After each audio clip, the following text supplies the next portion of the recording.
Vous écoutez Crime Story, Francis Saulme, le routard du crime, 2e et dernier épisode.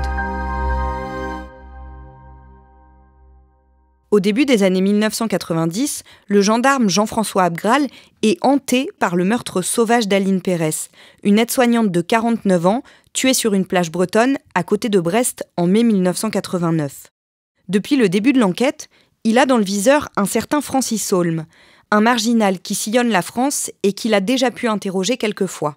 Le mardi 7 janvier 1992, 3 ans après le meurtre, et alors qu'un de ses anciens camarades l'a dénoncé, il l'interpelle enfin. Francis Saulme reconnaît le meurtre d'Aline Pérès, ainsi que celui d'un retraité, 3 mois plus tard, à l'été 1989, dans le Vaucluse. Mais Jean-François Abgral est convaincu qu'il en a commis davantage. Devant le juge d'instruction, Francis Saulme s'accuse à nouveau. Pour le meurtre d'Aline Pérès, en mai 1989, dans le Finistère, et pour celui de Jean-Joseph Clément, en août de la même année, de l'autre côté de la France, dans le Vaucluse. À partir de ce moment-là, les gendarmes vont officiellement commencer à rechercher toutes les autres affaires dans lesquelles Saulme pourrait être impliqué. Et pour donner une nouvelle direction à leur enquête, ils vont se pencher sur les registres de la SNCF. Les enquêteurs savent que Francis Saulme était un habitué des trains. En les empruntant au hasard, et toujours sans billet, il voyageait un peu partout en France. Et il a pu commettre des crimes à n'importe quel endroit du territoire. Alors les gendarmes vont remonter le fil des amendes qu'il a pris à bord de ces trains. Si on y ajoute des verbalisations pour diverses bagarres, on peut retracer de manière assez précise le circuit tracé par Francis Saulme entre mai 1989 et janvier 1992. Et en exhumant des affaires de meurtre non élucidées sur ce parcours, on peut savoir si Francis Saulme était présent sur les lieux de certains crimes. En tout, le routard du crime, comme il sera surnommé dans les médias, a traversé 87 départements français. Et on estime qu'il y a 44 affaires de meurtre dans lesquelles il pourrait être impliqué. Mais les dossiers manquent d'éléments. Des négligences et des lacunes dans les enquêtes empêchent d'inculper formellement le suspect. Damien Delseny, finalement, Jean-François Abgral confronte Francis Saulme à toutes ces affaires. Oui, alors il va obtenir des aveux mais extrêmement flous, extrêmement partiels, parce qu'il faut savoir parler le Saulme un peu. Il n'est jamais très explicite, Francis Saulme, quand il parle de ses histoires. Il égrène un peu des informations au compte-gouttes, il mélange un peu les affaires. Il va dire à Abgral, ah bah Brest, oui, Brest c'était mon année noire et j'ai laissé un témoin cette fois là-bas. Et puis surtout, encore une fois, il a son propre vocabulaire. Et quand il évoque un pépin, Abgral finit par comprendre qu'un pépin, ça veut dire qu'il a commis un meurtre. Et Saulme, il va évoquer une quinzaine de pépins. Pendant ces interrogatoires, Francis Saulme semble brouiller volontairement les pistes. Alors, volontairement, on n'en sait rien, mais en tout cas, il raconte souvent dans le détail des meurtres comme s'il les avait commis lui-même et qui correspondent en effet à des constatations faites sur des scènes de crime dans certains dossiers, mais ensuite il dit que c'est pas quelque chose qu'il a vu ou auquel il a participé, mais c'est quelque chose dont il a rêvé. Donc on sait plus, enfin il promène un peu comme ça Abgral et les enquêteurs un peu dans les méandres de son cerveau et on finit par pas savoir si c'est des vrais aveux ou si il a une perversité qui le fait jouer avec les enquêteurs. Jean-François Abgral profite de tous ces entretiens pour en savoir plus sur Francis Saulme. Qu'est-ce qu'il apprend de son parcours ? Alors bon, il apprend qu'il est né le 25 février 1959 à Metz. Il apprend que son enfance a été très compliquée. Son père était alcoolique, très violent et que Francis Saulme était très souvent frappé. En revanche, il comprend dans ce que lui raconte Francis Saulme qu'il était très proche et qu'il adorait sa mère Nicole. Il sait aussi qu'il a une petite sœur qui s'appelle Christine, qui a 7 ans de moins que lui. Il est très très proche de cette sœur cadette et d'ailleurs, elle va être entendue. Je le redirai, je le dirai encore, qu'il n'a jamais fait de mal à personne. Il a toujours été conscient, malgré il était nerveux, il n'était pas violent. Il n'a jamais été violent envers qui que ce soit. J'étais là toujours pour le soutenir, il avait besoin de moi, quand il avait un problème, il demandait après moi. Moi, j'y crois pas. Une enfance pourrie, résume Christine. Elle a été violée par son père. Francis, lui, porte toujours dans le dos des traces d'entailles et des cicatrices qu'il lui a faites avec une baïonnette. Il se souvient de son père comme d'un fauve et attribue en revanche à sa mère le qualificatif de sainte. Déjà très jeune, il se reproche de ne pas pouvoir la protéger. De son côté, sa mère, Nicole, juge son fils un peu arriéré. Il faut dire que Francis a un QI bien plus bas que la moyenne. Dans les fiches remplies par l'école, on peut lire qu'il est un enfant maintenu en état d'extrême dépendance, capricieux, doux, gâté à l'extrême par une mère qui abdique. Pour les services sociaux, Francis devrait être séparé de sa mère. Mais ça n'arrive pas. Le quotidien ne s'améliore pas pour autant, les parents laissent de plus en plus souvent les enfants seuls, livrés à eux-mêmes. Près de Metz, en Lorraine, dans une barre HLM d'une cité construite par Le Corbusier, ces 2 enfants manquent de tout. D'amour, de cadre et même de nourriture. Un jour, Francis avait faim, raconte Christine. Il est allé s'acheter une boîte de ronrons. Le garçon mange cette pâtée pour chat, on le surnommera Félix le chat, du nom de ce personnage de dessin animé. Dans l'appartement familial, Francis, terrorisé par son père, reste seul dans son coin. Il occupe essentiellement son temps en lisant Picsou Magazine et en jouant avec ses cheveux. Adolescent, il grandit d'un coup, dépassant tous ses camarades qui se moquent de lui. L'expert judiciaire qui l'examine après son arrestation note que son développement intellectuel a été empêché par des contraintes d'ordre affectif et familial. Francis Holm souffre par ailleurs du syndrome de Klinefelter. Un chromosome féminin en trop lui vaut une atrophie des organes génitaux. Dans cette misère, Francis Holm trouve une consolation, la pratique du vélo. Il s'y adonne, seul, et semble y trouver un réel plaisir.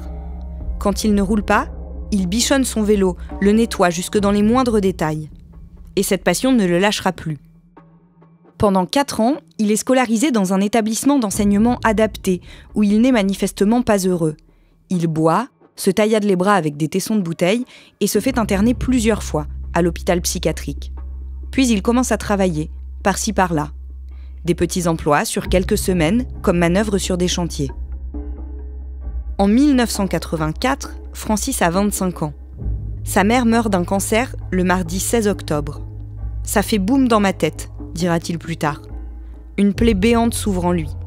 Le père de Francis part s'installer avec une autre femme. Le frère et la sœur survivent en faisant des crédits à l'épicerie. Et quand la nourriture vient à manquer, Francis se contente de pâté pour chien. Damien, on en revient à l'arrestation de Francis Holm en 1992 et au meurtre que le soupçonne d'avoir commis Jean-François Abgral. Oui, dans la très longue liste dont dispose Abgral, il y a plusieurs dossiers. Il va notamment l'interroger sur le meurtre de Lionel Gineste. C'est une jeune fille, une adolescente de 17 ans, dont le corps a été retrouvé le mardi 6 novembre 1984 en Meurthe-et-Moselle à Pont-à-Mousson. Elle a été étranglée et poignardée. Et le gendarme pense que c'est peut-être le premier meurtre de la carrière criminelle de Francis Holm. Il pense ça parce qu'il imagine que ça peut être lié à la mort de sa mère. Oui, parce que c'est très proche en date. On est vraiment quelques semaines après la mort de la mère de Francis Holm, dont on a dit l'attachement et la quasi-démence que lui avait provoqué la mort de sa mère. Et il pense vraiment, Abgral, que c'est l'événement, la mort de sa mère, qui va démarrer la carrière criminelle. Et on le sait parce qu'à l'enterrement de sa mère, Francis Holm, il a même voulu se jeter dans la fosse avec le cercueil, à tel point qu'il a fallu que des participants le maîtrisent. Ensuite, il a fait 2 tentatives de suicide dans les jours suivants. Il a été interné et donc Abgral dit, voilà, il tue pour la première fois moins d'un mois plus tard, moins d'un mois après son internement. Francis Holm raconte à Jean-François Abgral qu'il était accompagné le soir de ce premier meurtre. Oui, il va lui dire, ce soir-là, j'étais avec un camarade avec lequel je travaillais sur un chantier. On était éméchés. On a pris en stop cette fille à la gare de Pont-à-Mousson. Et puis, dans un chemin de terre, le type qui était avec moi l'a violée. Et moi, je l'ai égorgée avec mon opinel. En fait, dans ce qu'il raconte, Francis Holm, c'est que dès qu'il y a une agression sexuelle ou un viol, il ne s'implique pas dans le viol. Francis Holm, c'est celui qui tue après que la victime a été violée par son complice. Francis Holm est présenté à une cour d'assises pour la première fois en janvier 1994, dans le cadre du meurtre d'Aline Pérez. Ouverture du procès de Francis Holm ce matin devant la cour d'assises du Finistère. Le marginal messin est accusé de plusieurs meurtres. À Quimper, il comparaît pour le meurtre d'une aide-soignant. Il est condamné à 20 ans de réclusion criminelle. Les procès se succèdent ensuite, partout en France. En 1997, Francis Holm est condamné à la perpétuité par la cour d'assises de Draguignan. puis en 1999, à 30 ans, par la cour d'assises de Nancy. Quelques mois plus tôt, il a écopé de 15 ans de prison devant la cour d'assises de Saint-Omer. En 2001, il passe pour la 2e fois devant la cour d'assises de Metz, et en 2004, devant celle de Reims. Jusqu'au milieu des années 2010, Francis Holm est reconnu coupable de 9 meurtres. Mais son nom va apparaître dans une autre affaire, pour laquelle il n'est pas impliqué tout de suite et qui sera très médiatisée. Le 28 septembre 1986, alors que le parcours criminel de Francis Holm a démarré depuis 2 ans, 2 petits garçons sont retrouvés morts à Montigny-lès-Metz. Vers 17h, Cyril Benning et Alexandre Beckrich, 8 ans, sont partis faire du vélo le long d'une voie de garage de la SNCF, où stationnent quelques wagons de marchandises. Ils ont l'habitude de jouer sur les talus de la rue située à quelques centaines de mètres de chez eux. À 18h, ils ne sont toujours pas rentrés. Leurs parents, inquiets, partent à leur recherche. En vain. À 19h10, ils alertent les pompiers et la police qui font la macabre découverte. Francis Holm est interrogé pas moins de 12 fois sur cette affaire. Il a toujours nié. De surcroît, on a trouvé un autre coupable, Patrick Dils, qui a été condamné à la perpétuité en 1989. Mais en 1999, la justice se demande si elle n'a pas fait une erreur. Décision est donc prise de libérer Patrick Dils et d'inculper Francis Holm pour ce double meurtre d'enfant.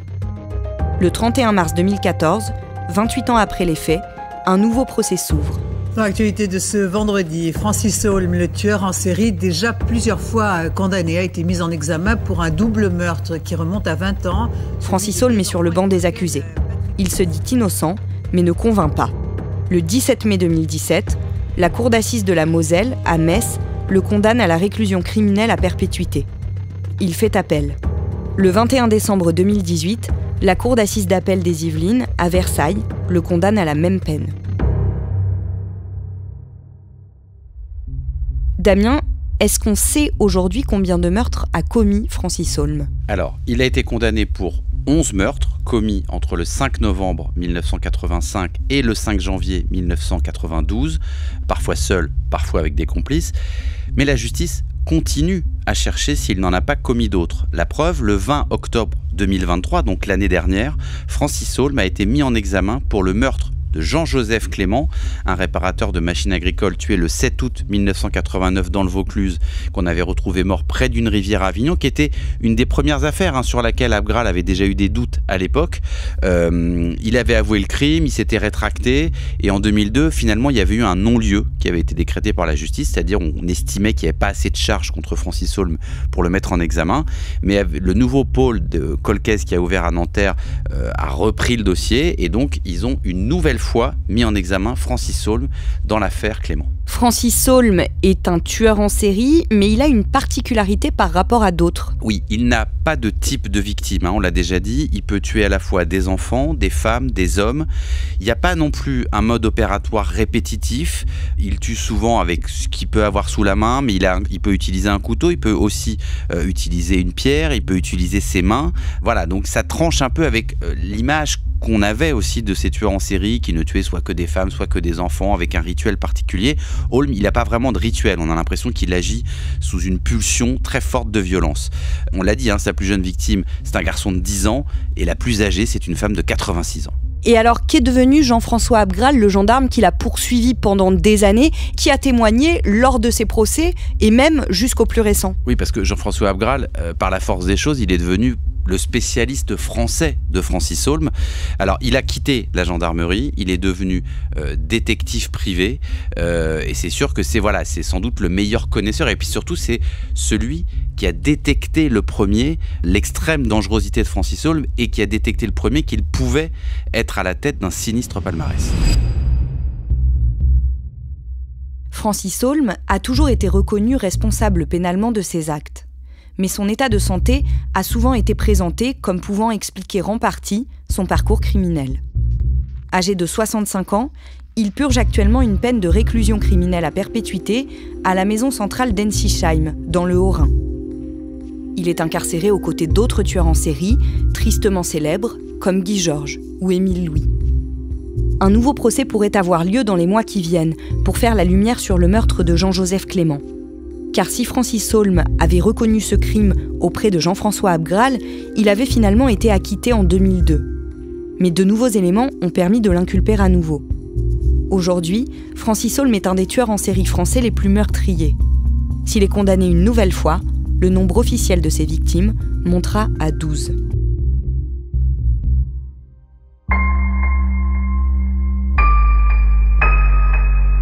Vous venez d'écouter Crime Story, le podcast fait divers du Parisien. Avec à la production Clara Garnier-Amouroux, Thibault Lambert et Raphaël Pueyo, à la réalisation Julien Moncouquiol et à la rédaction en chef Jules Lavie. Un épisode que je vous raconte comme d'habitude avec Damien Delseny et un podcast à retrouver chaque samedi sur le site leparisien.fr et sur toutes les plateformes d'écoute. Vous êtes nombreux à nous écrire pour nous dire que les épisodes ne se lancent pas dans le bon ordre. C'est en général un réglage que vous pouvez faire vous-même directement sur vos plateformes d'écoute. Si vous aimez Crime Story, vous pouvez nous le dire en nous laissant des commentaires ou des petites étoiles. Vous pouvez également écouter tous les jours Code Source, notre podcast d'actualité. Et pour ne rater aucun épisode, n'oubliez pas de vous abonner.